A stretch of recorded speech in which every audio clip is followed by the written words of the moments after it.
अगर जमीन पर चलते हुए, रास्तों पर कदम बढ़ाते हुए आपको ऐसा लगता है कि इससे अच्छी दुनिया तो आसमान की होगी, क्योंकि दूर से देखने पर वो बहुत शांत नजर आती है, तो आप ये जानकर हैरान रह जाएंगे कि उस आसमान में भी घमासान चलता है।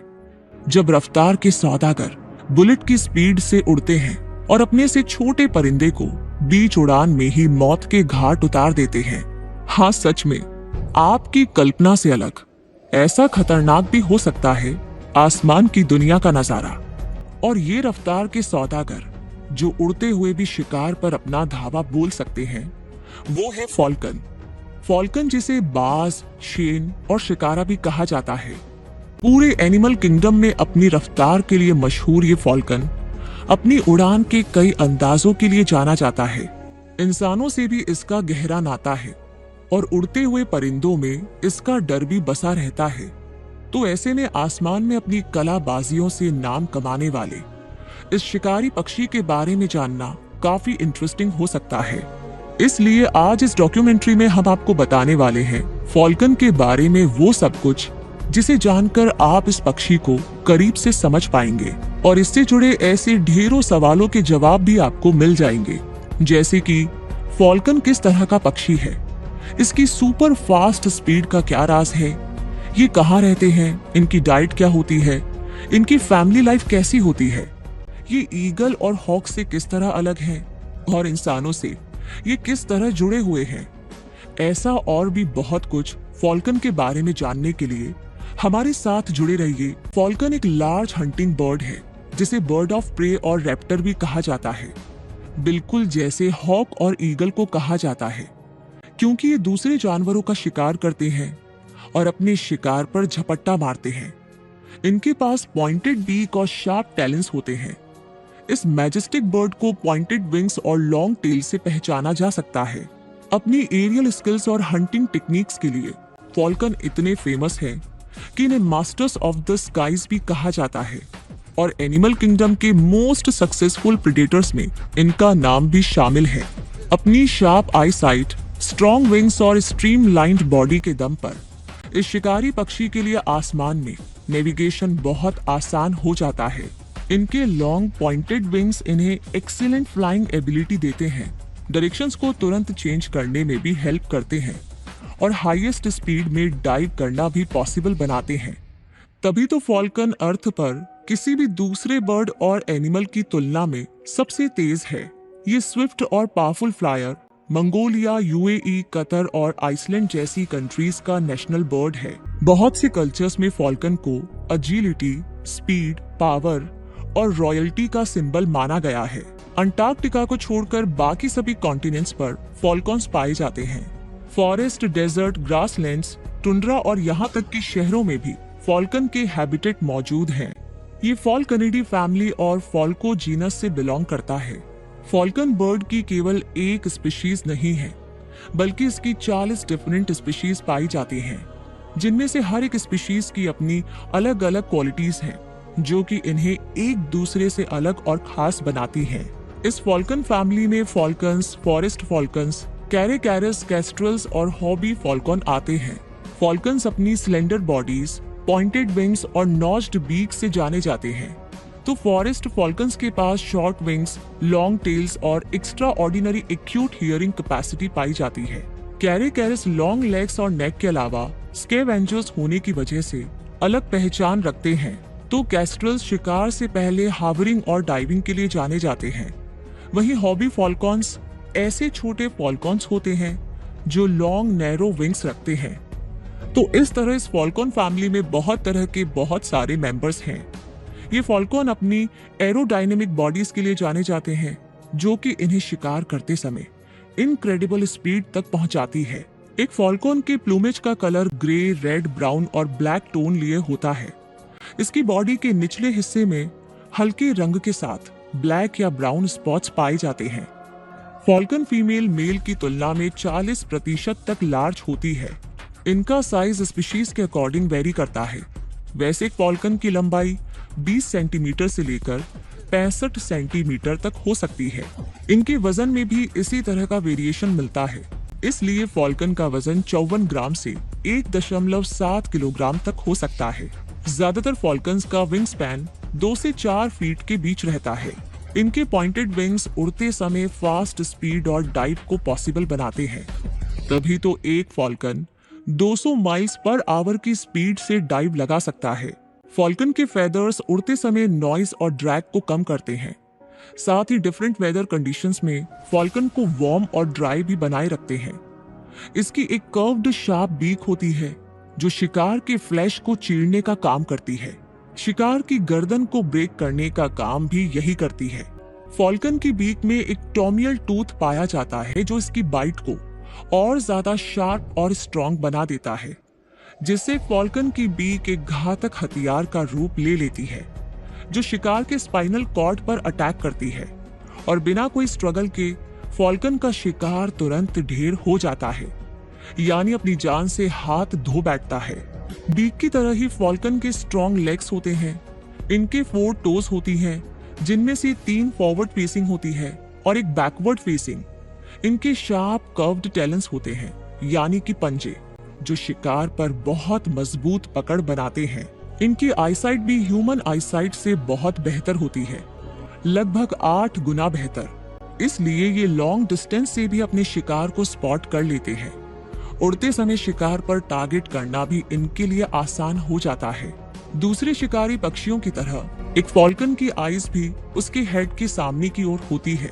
फॉल्कन के 3 आईलिड्स होती हैं। टॉप और बॉटम आईलिड्स व्हाइट होती है और थर्ड आईलिड निक्टिटेटिंग मेम्ब्रेन होती है जो आईज को मॉइस्ट और प्रोटेक्ट रखती है। ह्यूमंस की तरह इनके एक्सटर्नल ईयर स्ट्रक्चर्स नहीं होते और ईयर ओपनिंग्स सिर के दोनों ओर पंखों के नीचे छिपी होती हैं। फॉल्कन की हियरिंग कैपेसिटी काफी अच्छी होती है, लेकिन इसकी आईसाइट जितनी स्ट्रॉन्ग नहीं होती। फॉल्कन्स की नॉस्ट्रिल्स स्पेशलाइज्ड होती हैं। इनकी यूनिक नेजल स्ट्रक्चर की बदौलत ही ये हाई स्पीड डाइव्स के दौरान सांस ले पाते हैं। वैसे इनका स्मेल सेंस काफी बेसिक होता है, क्योंकि शिकार के लिए तो ये अपने विजन पर डिपेंडेंट होते हैं। इसी तरह इनका टेस्ट सेंस भी बेसिक होता है। इनके पास ह्यूमंस की तरह कई टेस्ट बड्स नहीं होती और इनके पास टच सेंस भी होता है। अपने पंजों से पेड़ों की ब्रांचेस और अपने शिकार को पकड़ना इन्हें बड़ी अच्छी तरह आता है। अपनी बीक से फेदर्स को क्लीन करना और अपनी बीक को शेप में रखने के लिए उसे अदर सर्फेसेस से रब करना भी इन्हें आता है। तो देखा आपने, इस तरह का यूनिक बॉडी स्ट्रक्चर होता है एक फॉल्कन का, जो उसे एक शातिर, सफल और सुपर फास्ट शिकारी बनाता है। ऐसे ही शातिर शिकारी पक्षियों ईगल और हॉक के साथ फॉल्कन की तुलना की जाती है कि आपस में कितने मिलते हैं और कितने एक दूसरे से जुदा है। तो फॉल्कन और हॉक काफी क्लोजली जुड़े हुए हैं। दोनों की स्ट्रीमलाइन्ड बॉडी, पॉइंटेड विंग्स और फास्ट स्पीड इन्हें काफी सिमिलर बनाती है। वहीं इनमें कुछ डिफरेंसेस भी होते हैं, जैसे फॉल्कन के लॉन्ग विंग्स होते हैं जबकि हॉक के कंपैरेटिवली शॉर्ट विंग्स होते हैं। साथ ही हॉक फॉल्कन की तुलना में लार्ज होते हैं। अब यूं तो हॉक की स्पीड भी काफी अच्छी होती है, लेकिन फिर भी वो फॉल्कन की स्पीड से मैच नहीं कर सकता। हॉक के पास फॉल्कन की तरह टोमियल टूथ भी नहीं होता। इसी तरह ईगल और फॉल्कन के रिलेशन को समझना भी जरूरी है। तो यूं तो ये दोनों ही खतरनाक शिकारी पक्षी हैं, जिनके पास शार्प हुक्ड बीक और शार्प टैलेंस होते हैं, लेकिन इनके बावजूद इनमें काफी डिफरेंसेस भी हैं। जैसे ईगल फॉल्कन से काफी लार्ज और स्ट्रॉन्ग होते हैं। फॉल्कन के विंग्स लॉन्ग और शार्पली पॉइंटेड होते हैं, तो ईगल के विंग्स ब्रॉड और राउंड होते हैं। ईगल बेस्ट आईसाइट के लिए जाना जाता है और फॉल्कन अपनी स्पीड की वजह से इस प्लैनेट का fastest animal in the sky कहलाता है। फॉल्कन्स के पास टोमियल टूथ होता है जबकि ईगल्स के पास नहीं होता। ईगल्स फॉल्कन से ज्यादा अग्रेसिव भी होते हैं और उनका शिकार भी कर सकते हैं। हॉक और ईगल के अलावा अगर किसी बर्ड से फॉल्कन जुड़ा हुआ है तो वो है पैरेट। बल्कि इन सब में सबसे ज्यादा क्लोज रिलेटिव पैरेट और फॉल्कन को ही माना जाने लगा है, क्योंकि डीएनए स्टडीज के बेस पर फॉल्कन पैरेट का रिलेटिव है। अब भले ही ये दोनों एक दूसरे से काफी अलग लगते हों, लेकिन पैरेट और फॉल्कन्स लॉन्ग लास्ट कजिन्स कहे जाते हैं, क्योंकि इन्होंने एवोल्यूशन के कई साल शेयर किए हैं। इन्होंने एंसेस्ट्रल स्पीशीज को शेयर किया है, इसलिए इनका आपस में बहुत पुराना और बहुत गहरा नाता है, जिसके बारे में इन्हें पता नहीं है। वैसे पैरट के बारे में जानने के बाद अगला सवाल ये कि फॉल्कन और ह्यूमंस का रिलेशन कैसा है। तो बात ऐसी है कि इसके लिए फॉल्कनरी के बारे में सबसे पहले हमें जानना होगा। फॉल्कनरी एक कंट्रोवर्शियल स्पोर्ट है। ये हंटिंग की एक ऐसी एंशिएंट आर्ट है जो हजारों सालों से चली आ रही है। इसकी शुरुआत मिडिल ईस्ट से हुई और फिर ये यूरोप और एशिया में भी स्प्रेड हो गई। कुछ सोसाइटीज में फॉल्कन को रॉयल्टी से एसोसिएट माना गया, इसलिए हंटिंग और स्पोर्ट में उनका यूज किया गया। इस स्पोर्ट में फॉल्कन्स को किसी स्पेसिफिक शिकार के हंट के लिए ट्रेंड किया जाता है और ट्रेनर्स उनकी डाइट को मैनेज करते हैं। वैसे इनकी नेस्ट का कोई यूनिक स्ट्रक्चर नहीं होता, ये बस मिट्टी में या किसी चट्टान के किनारे पर बना हुआ एक गड्ढा सा होता है। आजकल फॉल्कन्स पॉपुलेटेड एरियाज जैसे टॉल बिल्डिंग्स और ब्रिजेस पर भी नेस्ट बनाने लगे। बेबी फॉल्कन्स का वजन 30 से 40 ग्राम होता है। इनका शरीर ग्रे या व्हाइट फ्लफी फेदर्स से कवर रहता है। फॉल्कन के इन चीक्स यानी हैचलिंग का ख्याल यूं तो दोनों ही पेरेंट्स रखते हैं, लेकिन बच्चों के पास मदर फॉल्कन रह करके उन्हें प्रोटेक्ट करती है और फादर फॉल्कन शिकार करके लाता है। बच्चों के बड़ा होने पर दोनों पेरेंट्स शिकार पर जाते हैं। पेरेग्रीन चीक्स के पेरेंट्स के लिए ये टाइम काफी चैलेंजिंग होता है। पेरेग्रीन चीक्स जब 21 से 35 दिन के होते हैं तब उनके फेदर्स ग्रो होते हैं और व्हाइट फ्लफी फेदर्स को रिप्लेस कर देते हैं। स्पीशीज के अकॉर्डिंग 4 से 8 हफ्तों के बाद ये बच्चे उड़ान भरने लगते हैं, लेकिन अपना ये आसमानी सफर शुरू करने के लिए प्रैक्टिस भी तो जरूरी है। इसलिए शुरू में ये फॉल्कन किड्स अपने पेरेंट्स के पीछे पीछे चलते हैं।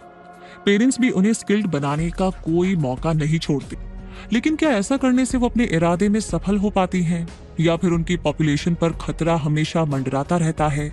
तो सच यही है कि फॉल्कन अपनी तरफ से मेहनत करने में कोई कमी नहीं छोड़ते, लेकिन फिर भी वो खतरे से बच नहीं पाते। इनके प्रोटेक्शन के लिए कई लॉज भी है जो कि मीट के लिए इनके शिकार पर रोक लगाते हैं। शुक्र है कि फिलहाल ये बर्ड्स एंडेंजर्ड स्पीशीज की लिस्ट में लीस्ट कंसर्न है, लेकिन फिर भी इन्हें मदद की जरूरत है। इन्हें हमारी हेल्प चाहिए और हमें इनकी, क्योंकि ये शिकारी पक्षी भी इकोसिस्टम के लिए बहुत इंपॉर्टेंट है। क्योंकि फॉल्कन्स अपेक्स प्रेडेटर हैं जो स्मॉल मैमल्स, बर्ड्स और इंसेक्ट्स की पॉपुलेशन को रेगुलेट करके इकोलॉजिकल बैलेंस बनाए रखते हैं।